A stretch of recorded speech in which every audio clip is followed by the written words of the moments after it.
प्रधानमंत्री ने कहा कि इंडिया को शब्दों में डिफाइन नहीं किया जा सकता। विश्व के सबसे बड़े रिवर क्रूज को हरी झंडी दिखाकर किया रवाना।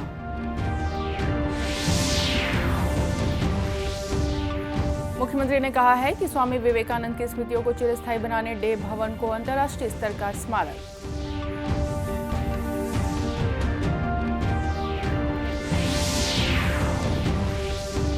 छत्तीसगढ़ में एक बार फिर ईडी की कार्रवाई, आईएएस अफसर सहित कई व्यापारियों के घर दी दबिश।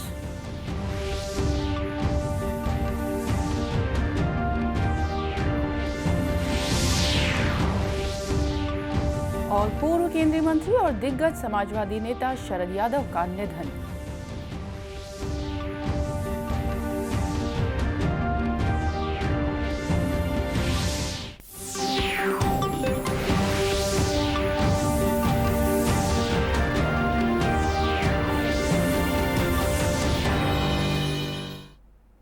नमस्कार, आप देख रहे हैं दूरदर्शन समाचार। मैं हूं रेहाना। अब समाचार विस्तार से। प्रधानमंत्री नरेंद्र मोदी ने वीडियो कॉन्फ्रेंसिंग के माध्यम से विश्व के सबसे बड़े रिवर क्रूज एमवी गंगा विलास को हरी झंडी दिखाकर रवाना किया। श्री मोदी ने वाराणसी में टेंट सिटी का उद्घाटन भी किया। उन्होंने 1000 करोड़ रुपए से अधिक की कई अन्य अंतर्देशीय जलमार्ग परियोजनाओं का उद्घाटन और शिलान्यास किया। प्रधानमंत्री नरेंद्र मोदी ने हर हर महादेव से अपने भाषण की शुरुआत की। उन्होंने कहा कि गंगा हमारे लिए सिर्फ एक जलधारा नहीं है, यह भारत की तपस्या की साक्षी है। इससे बड़ा दुर्भाग्य क्या हो सकता है कि गंगा किनारे विकास के बजाय वह पिछड़ते चले गए। इसी वजह से गंगा किनारे के लाखों लोगों का पलायन हुआ। इसलिए हमने नमामि गंगे शुरू की। मेरी काशी से डिब्रूगढ़ के बीच दुनिया की सबसे लंबी नदी जल यात्रा गंगा विलास क्रूज का शुभारंभ हुआ है। इससे पूर्वी भारत के अनेक पर्यटक स्थल वर्ल्ड टूरिज्म मैप में और प्रमुखता से आने वाले हैं। काशी में गंगा पार ये जो नई निर्मित अद्भुत टेंट सिटी से वहां आने और रहने का एक और बड़ा कारण देश दुनिया के पर्यटकों श्रद्धालुओं को मिला है। ये गंगा विलास क्रूज इस अर्थ गंगा में उसके एक अभियान को नई ताकत देगा। उत्तर प्रदेश, बिहार, असम, पश्चिम बंगाल और बांग्लादेश की यात्रा के दौरान ये क्रूज हर तरह की सुविधा मुहैया कराएगा। प्रधानमंत्री ने इस क्रूज में सवार विदेशी टूरिस्ट साथियों से कहा कि भारत के पास सब कुछ है। इंडिया को शब्दों में डिफाइन नहीं किया जा सकता, इंडिया को अनुभव किया जा सकता है।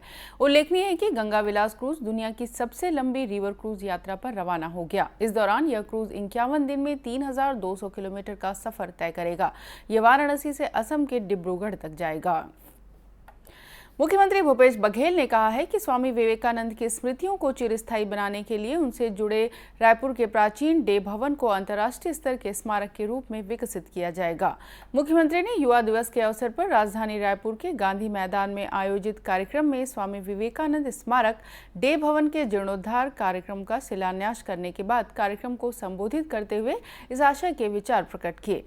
मुख्यमंत्री ने कहा कि स्वामी विवेकानंद युग पुरुष और युग निर्माता थे, जिन्होंने पूरी दुनिया को मानवता की सेवा की राह दिखाई। उन्होंने कहा कि नरेंद्र नाथ को स्वामी विवेकानंद बनाने में सबसे बड़ा योगदान रायपुर और छत्तीसगढ़ का है। कोई भी व्यक्ति किशोरावस्था में जो सीखता है वह जीवन भर काम आता है। स्वामी विवेकानंद ने अपनी 12 वर्ष से 14 वर्ष किशोरावस्था का समय रायपुर में बिताया। निश्चित रूप से स्वामी विवेकानंद जी के जीवन में छत्तीसगढ़ का महत्वपूर्ण योगदान रहा है।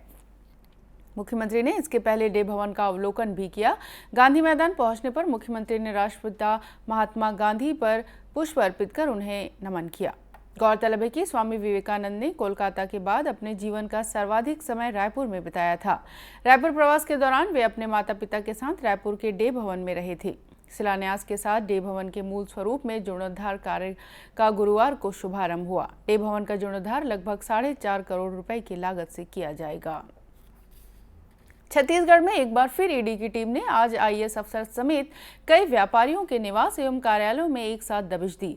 बताया गया है कि आईएएस पी अंबलगन के निवास पर ईडी का छापा सुबह से जारी है। सीआरपीएफ के जवानों के साथ अधिकारियों की टीम उनके निवास पर मौजूद है। इसी तरह पटेल ट्रांसपोर्टर्स विपुल पटेल के रायपुर और बिलासपुर के ठिकानों पर ईडी ने दबिश दी है।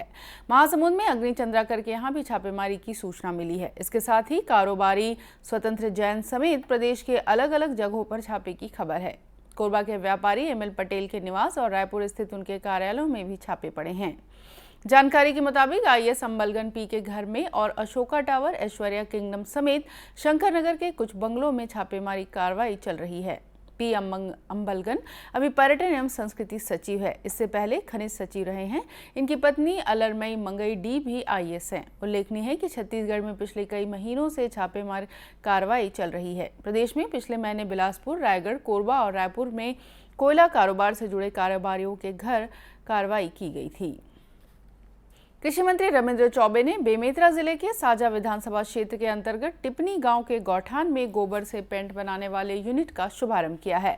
कृषि मंत्री ने गांव के सरपंच एवं स्व सहायता समूह की महिलाओं को इसके लिए शुभकामनाएं देते हुए कहा कि लगातार गौठान योजना का लाभ क्षेत्र के ग्रामीण ले रहे हैं। उन्होंने कहा कि गोबर से हम पेंट बना रहे हैं, गोबर से हम बिजली का निर्माण कर रहे हैं और वर्मी कंपोस्ट बना रहे हैं। सरकार की सबसे महत्वाकांक्षी योजना गौठान की और यहाँ के सेल्फ हेल्प ग्रुप की महिलाओं के द्वारा गोबर से जो पेंट बनाया जा रहा है उसके यूनिट का उद्घाटन था। बहुत अच्छी योजना है। जिस तरीके से यूनिट लगाया गया है, मैं सेल्फ हेल्प ग्रुप की महिलाओं को भी बधाई दूंगा, यहाँ के सभी मेरे साथियों को बधाई दूंगा, सरपंच जी को बधाई दूंगा।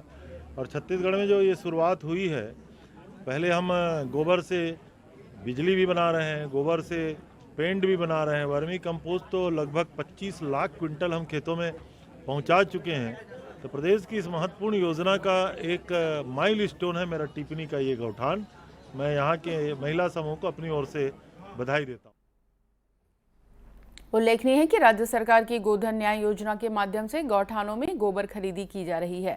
साथ ही अब गौठानों को रूरल इंडस्ट्रियल पार्क के रूप में भी विकसित किया जा रहा है, जिससे समूह की महिलाएं आर्थिक रूप से मजबूत हो रही हैं। कांकेर के Dudhawa eco learning centre Odisha की एनडीआरएफ टीम ने आपदा के समय किए जाने वाले उपायों की मॉक ड्रिल की। जिला प्रशासन के अधिकारियों के सामने मॉक ड्रिल कर एनडीआरएफ के जवानों ने उपस्थित अधिकारियों, ग्रामीणों और मछुआरों को घरेलू नुस्खे बताए। उन्होंने खाली बोतल, प्लास्टिक के जर्किन, सूखे नारियल और गाड़ी के टायर ट्यूब का उपयोग कर पानी से जान बचाने के तरीकों की जानकारी दी। कलेक्टर प्रियंका शुक्ला ने एनडीआरएफ की टीम की तारीफ करते हुए कहा कि इस मॉक ड्रिल से बहुत कुछ सीखने को मिला। यह सभी लोगों तक पहुंचनी चाहिए ताकि आपात स्थिति में खुद को सुरक्षित रखते हुए दूसरों की जान बचाने में एक दूसरे का सहयोग किया जा सके।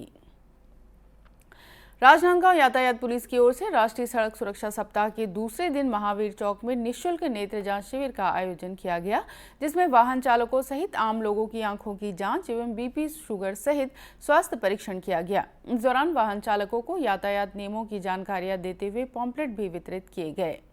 यातायात पुलिस निरीक्षक अजय कुमार ने बताया कि राष्ट्रीय सड़क सुरक्षा सप्ताह के तहत नेत्र जांच शिविर का आयोजन किया गया है, जहां पर वाहन चालकों सहित आम लोगों का स्वास्थ्य परीक्षण किया गया है।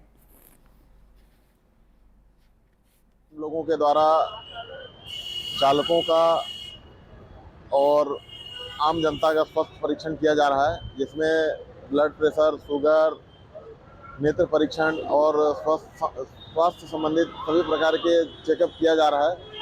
और 108 की जो गाड़ी है उसकी उपयोगिता के बारे में लोगों को बताया जा रहा है। उसके बाद एनसीसी के कैडेट लोगों को बुला करके लोगों को जागरूक करने के लिए प्रयास किया जाएगा। उल्लेखनीय है कि यातायात पुलिस विभाग द्वारा 11 से 17 जनवरी तक राष्ट्रीय सड़क सुरक्षा सप्ताह का आयोजन किया गया है। इसके तहत जागरूकता अभियान चलाकर लोगों को सुरक्षित यातायात के प्रति जागरूक किया जा रहा है।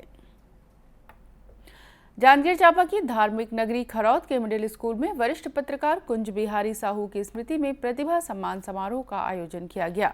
समारोह के मुख्य अतिथि संसदीय सचिव चंद्रदेव राय थे। इस मौके पर संसदीय सचिव ने कहा कि प्रतिभाओं को आगे बढ़ाने और उन्हें प्रोत्साहित करने के लिए वरिष्ठ पत्रकार कुंज बिहारी साहू की स्मृति में प्रतिभा सम्मान समारोह का आयोजन सराहनीय है। निश्चित ही इस प्रयास से छात्र छात्राओं को प्रोत्साहन मिलेगा।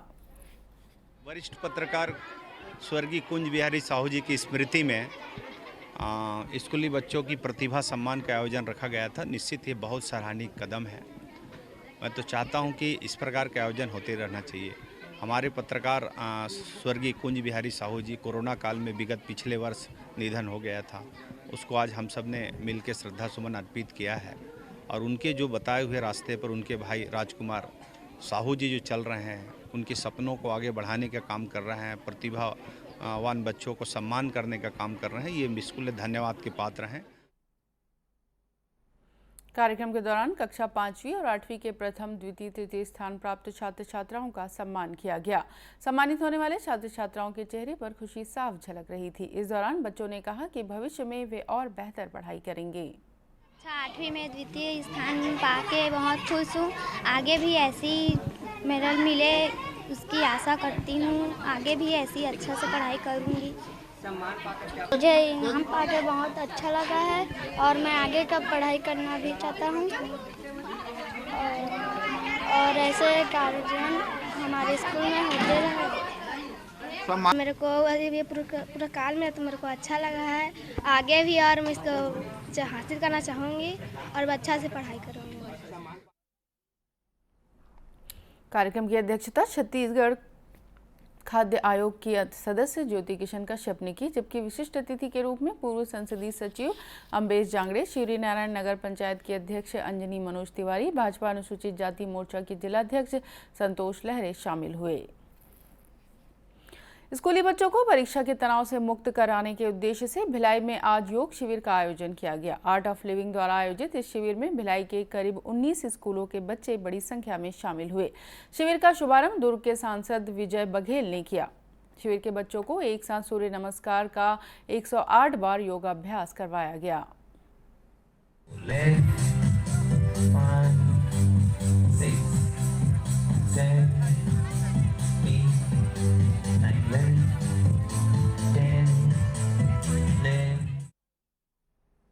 सांसद विजय बघेल ने मीडिया से चर्चा में योग को स्वास्थ्य के लिए लाभप्रद बताते हुए आयोजनकर्ताओं को इसके लिए बधाई दी।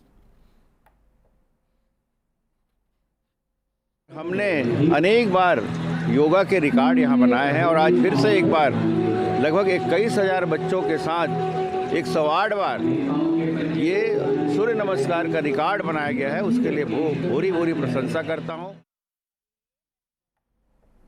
कार्यक्रम के दौरान पुलिस प्रशासन के अधिकारियों के अलावा स्कूलों के अध्यापकगण भी बड़ी संख्या में मौजूद थे।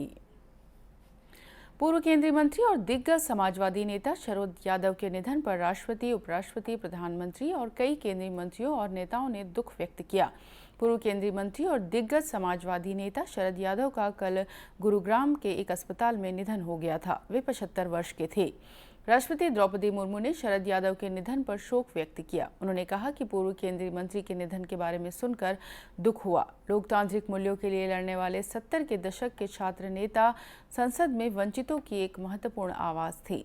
उपराष्ट्रपति जगदीप धनखड़ ने अपने संदेश में कहा कि शरद यादव एक लोकप्रिय नेता, प्रशासक और सार्वजनिक जीवन में उच्च आदर्शवादी व्यक्ति थे। प्रधानमंत्री नरेंद्र मोदी ने ट्वीट में कहा कि शरद यादव जी के निधन से बहुत दुख हुआ। वे डॉक्टर लोहिया के आदर्श से काफ़ी प्रभावित थे। मैं हमेशा उनकी बातों को संजो कर रखूंगा। केंद्रीय गृह मंत्री अमित शाह ने दिल्ली में उनके आवास पर जाकर उन्हें श्रद्धांजलि दी। उन्होंने शरद यादव के निधन को भारत और देश की राजनीति के लिए अपूरणीय क्षति बताया। दूरदर्शन केंद्र रायपुर से प्रसारित होने वाले प्रादेशिक समाचार को आप YouTube पर भी देख सकते हैं। हमारी YouTube channel Chhattisgarh DD news प्रादेशिक समाचार पर उपलब्ध रहेगा। YouTube चैनल का लिंक और QR कोड आप स्क्रीन पर देख सकते हैं। अपने एंड्रॉयड फ़ोन से QR कोड स्कैन कर आप छत्तीसगढ़ DD न्यूज़ लिंक पर जा सकते हैं। इसके अलावा छत्तीसगढ़ DD न्यूज़ फेसबुक और ट्विटर पर भी उपलब्ध है। और इसी के साथ ये समाचार बुलेटिन समाप्त हुआ। नमस्कार।